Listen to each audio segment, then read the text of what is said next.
Okay बड़ीज, आज हम देखने वाले हैं सीजन 2 का एपिसोड 11। और अगर तुमने इससे पहले का कोई भी एपिसोड मिस करा है तो प्लेलिस्ट चेक कर लेना। इस एपिसोड का नाम है a man who can not command himself will always be a slave. Episode की स्टार्टिंग होती है क्लास डी से, जहाँ सभी बच्चे बहुत मजे में हैं और आपस में बातें कर रहे हैं। लेकिन इन लोगों के मजे उड़ाने के लिए यहाँ पर रुएन अपने बॉडीगार्ड के साथ आ जाता है, जिसे देखकर योसुके उससे पूछता है, क्या हो गया रुएन, तुम यहाँ पर क्यों आए हो? इस पर रुएन कहता है, मुझे किसी के परमिशन की जरूरत नहीं यहाँ पर आने के लिए, और टेंशन मत लो, मैं तुम्हें कुछ नहीं करूंगा। योसुके कहता है, हाँ तुम्हारी बात ठीक है, लेकिन इस स्कूल में हम सभी एक दूसरे से कम्पीट कर रहे हैं। इस पर रुएन बोलता है कि हमारी क्लासेस को अब दोस्त बन जाना चाहिए। इन दोनों की बातें चली रही होती है कि तभी क्लास के बीच में से कोएनजी उठता है और वहाँ से चले जाता है। कोएनजी को वहाँ से उठ के जाता देख रुएन अपने बॉडीगार्ड्स को उसके पीछे भेज देता है। ये चीज देखने के बाद क्लास डी के सभी बच्चे एक दूसरे से पूछते हैं, ये क्या हो गया, ये कोएनजी के पीछे क्यों पड़े हैं? मियाके बोलता है, क्या हमें कोएनजी को देखने के लिए उनके पीछे जाना चाहिए? क्या पता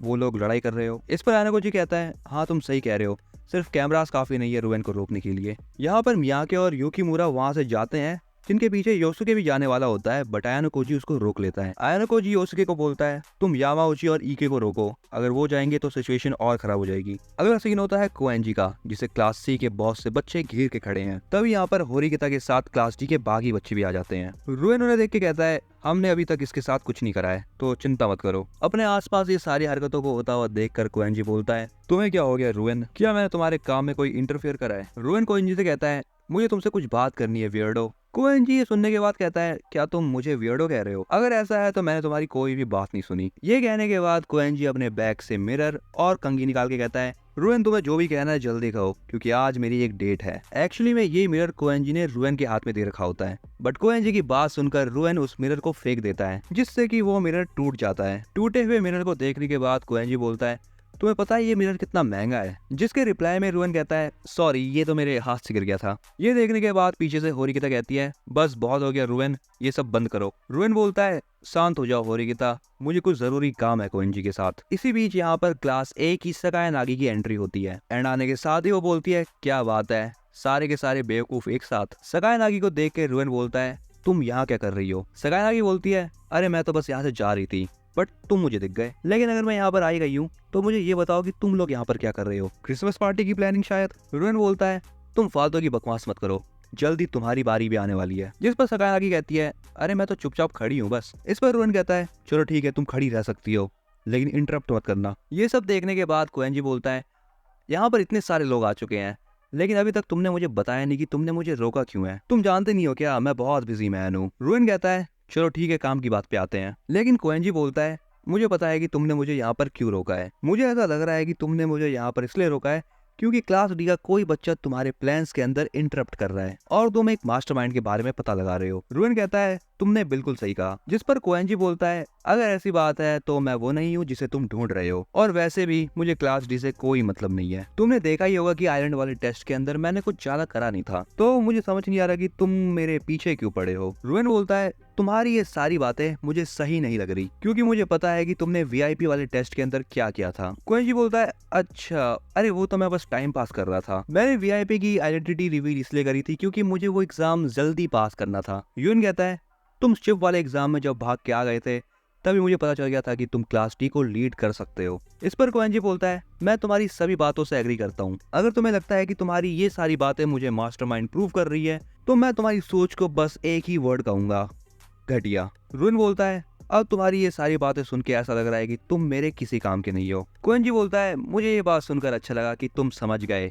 ड्रैगन बॉय। बातें खत्म करने के बाद रुएन यहाँ पर एक और बात कहता है, क्या होगा कि अगर मैं तुम पर फोर्स यूज करूँ और सच उगलवाऊं? कोएनजी बोलता है, तुम्हारी नॉनसेंस वाली बातें फिर से शुरू हो गई, तुम अपने आसपास देखो, यहाँ पर कितने सारे विटनेस हैं। जिस पर रुएन कहता है, मैं कुछ भी कर सकता हूँ, इन लोगों से मुझे कोई फर्क नहीं पड़ता। यहाँ पर कोएनजी उसको एक कोल्ड रिप्लाई देते हुए कहता है, अगर तुमने ये बात यहाँ पर सोच लिया कि तुम्हें फोर्स यूज करनी है, तो फिर मेरे पास भी अपनी इज्जत बचाने के लिए कोई चॉइस नहीं बचती। लेकिन ये बात याद रखना, अगर तुम्हें कुछ भी हुआ तो फिर मेरी कोई गारंटी नहीं। ये सुनने के बाद रुएन कहता है, तुम्हें सच में लगता है कि तुम मुझे अकेले हरा सकते हो? कोएनजी बोलता है, हाँ बिल्कुल, और वैसे भी मुझे कोई ऐसा रीजन दिखाई नहीं दे रहा जिससे कि मैं तुम्हें अकेले ना हरा पाऊँ। फिर रुएन बोलता है, चलो ठीक है, मैं तुम्हारी बातों पर भरोसा कर लेता हूँ। जिस पर कोएनजी बोलता है, चलो अच्छी बात है, हमारी मिसअंडरस्टैंडिंग खत्म हुई। रुएन कहता है, मेरे पास एक लास्ट क्वेश्चन है तुमसे पूछने के लिए। अभी यहाँ पर तुम्हारे सामने जितने भी क्लास डी के बच्चे खड़े हैं, क्या इनमें से कोई मास्टरमाइंड हो सकता है? जिस पर कोएंजी बोलता है, ये बात पता लगाने का मजा तुम खुद ही लो। इनकी ये सारी बातें सुनने के बाद सकायानागी यहाँ पर मजा लेते हुए कहती है, किसी ने मुझे ये बात कही है कि हमारे ड्रैगन बॉय क्लास डी के किसी मास्टरमाइंड को ढूंढ रही हैं। क्या ये बात सच है? ये सुनकर रोएन कहता है, मैं तुमसे कहा था ना सकायानागी,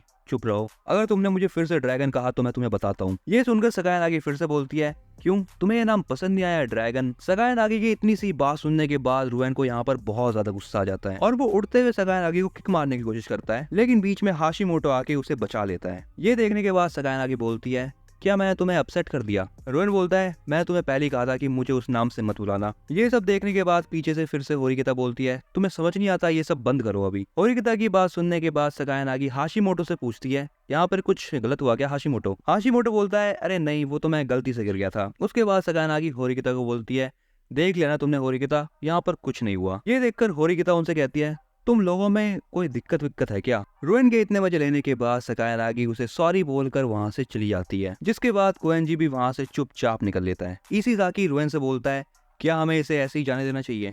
रुएन बोलता है, हाँ, ये वो नहीं है जिसे मैं ढूंढ रहा हूँ। इवोकी बोलती है, मुझे लगता है कि मास्टरमाइंड कोएंजी ही है, क्योंकि इसके दिमाग को पढ़ पाना बहुत मुश्किल है। रुएन बोलता है, नहीं, कोएंजी के थॉट प्रोसेस और मेरे थॉट प्रोसेस एक दूसरे से नहीं मिलते और ऐसा नहीं हो सकता कि ये लड़का होरिकिता के साथ प्लान बनाए। इसके बाद रुएन क्लास डी वालों से पूछता है, तुम्हें क्या लगता है कोएंजी कैसा है? जिस पर सूडो कहता है, तुम्हें क्या, और वैसे भी तुम हमसे बात कैसे कर रहे हो? रुएन बोलता है, मैं तुम जैसे बेवकूफ से ओपिनियन नहीं मांगा, तो शांत रहो। ये सुनकर सूडो उसको मारने के लिए आगे बढ़ता है, लेकिन होरिकिता उसे रोक लेती है। होरिकिता रुएन से कहती है, तुम्हारा बिहेवियर बहुत ज्यादा बदतमीजी वाला हो रहा है। रुएन बोलता है, चिंता मत करो, ये गेम जल्दी ही खत्म हो जाएगा होरिकिता, और मैं ये बात पता कर लूंगा कि इस गेम के पीछे आखिर मास्टरमाइंड कौन है। एंड ये बोल के रुएन वहां से चले जाता है। अगला सीन रात का होता है, जहाँ पे आयानोकोजी बैठकर बहुत इंपॉर्टेंट बात सोचता है। वो कहता है, इचिनोसे और सकायानागी मुझ में इंटरेस्ट लेने लगी है, लेकिन यहाँ पर बस एक ही भरसड़ है, और वो है रुएन। इसके बाद हमें रुएन का सीन दिखाया जाता है, जो कि नदी के किनारे बैठा है। वो इवोकी से कहता है,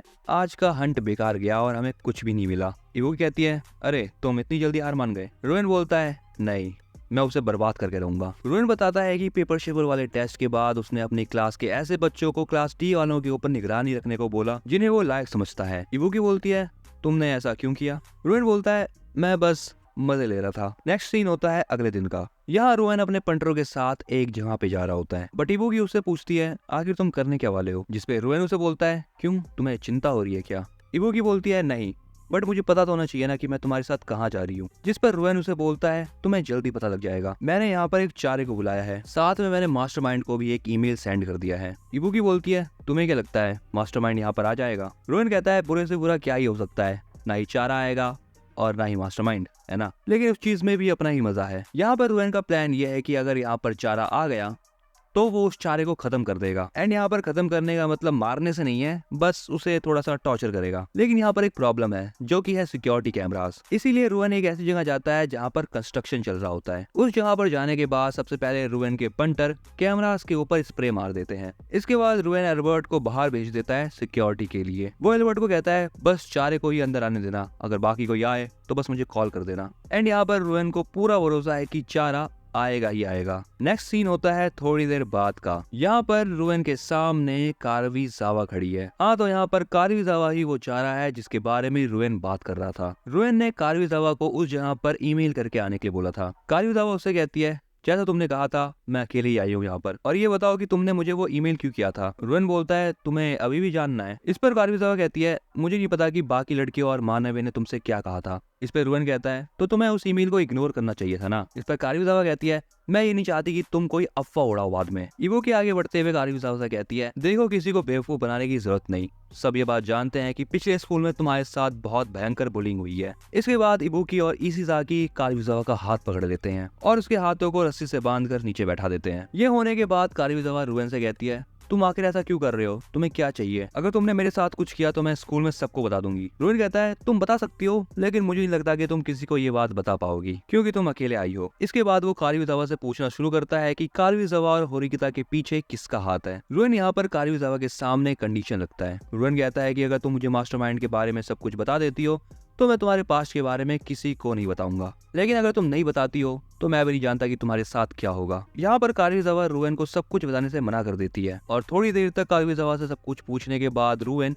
बस इशिज़ाकी का नाम लेता है, जिसके बाद इशिज़ाकी पानी की बोतल निकालता है और कारुइज़ावा के सर के ऊपर डालने लगता है। और बडीज मैं तुम्हें एक बात बता दूं, जिस जगह पर अभी कारुइज़ावा है वहां पर बहुत ज्यादा ठंड है, इसीलिए 2 बोतल पानी सर पे पड़ने के बाद कारुइज़ावा यहाँ पर बहुत कांप रही है। रुएन कारुइज़ावा के सामने जाकर खड़ा होता है और मन ही मन सोचता है, पहली बार देखने पे लगता है कि ये स्कूल रूल्स पे चलता है, लेकिन असलियत में ऐसा नहीं है। कुछ हद तक हम यहाँ पर थोड़े बहुत गलत काम कर सकते हैं, जैसे कि सीनियर्स को रिश्वत देना, दूसरी क्लास वालों के साथ डील करना, ये सभी चीजें इस स्कूल में नॉर्मल है। ये सब सोचने के बाद वो इशिज़ाकी को बोलता है अगला स्टेज, जिसके बाद इशिज़ाकी कारुइज़ावा के मुंह के ऊपर एक कपड़ा डाल देता है और फिर से उसके सर पर कपड़े के साथ साथ पानी डालने लगता है। थोड़ी देर बाद रुएन उसके मुंह के ऊपर से कपड़ा उठाता है और उसके बाल खींचते हुए बोलता है, मैं तुम्हें धीरे धीरे करके तोड़ दूंगा कारुइज़ावा। अगले सीन में हमें दिखाया जाता है आयानाकोजी ग्रुप और यहाँ पर ये लोग कैरियोके जाने का प्लान बनाते हैं, लेकिन सीन फिर से कारुइज़ावा के ऊपर आ जाता है। यहाँ पर कारुइज़ावा बहुत ज्यादा कांप रही होती है और ये सारी चीजें बंद करने के लिए कहती है रुएन को, बट रुएन रुकता नहीं है और उल्टा एक और बोतल पानी डालता है। रोते रोते कारुइज़ावा रुएन को बोलती है, यहाँ पर कोई मास्टरमाइंड है ही नहीं तो मैं तुम्हें बताऊं क्या। बट इसके बाद रुएन कारुइज़ावा का हाथ पकड़ के उसे घसीटते हुए कहीं लेके जाता है और वो फिर से वही बात रिपीट करता है, मैं तुम्हें बर्बाद कर दूंगा कारुइज़ावा। सो बडीज, यहाँ पर ये एपिसोड होता है एंड इसके आगे आने वाले जो एपिसोड्स हैं वो बहुत ज्यादा अनएक्सपेक्टेड होने वाले हैं। सो उसके लिए बस थोड़ा सा वेट कर लो। बट अगर तुम्हें ये वाली वीडियो पसंद आई है तो इसको लाइक करना मत भूलना और चैनल को सब्सक्राइब कर लो ऐसे ही कमाल के एनीमे वीडियोस के लिए।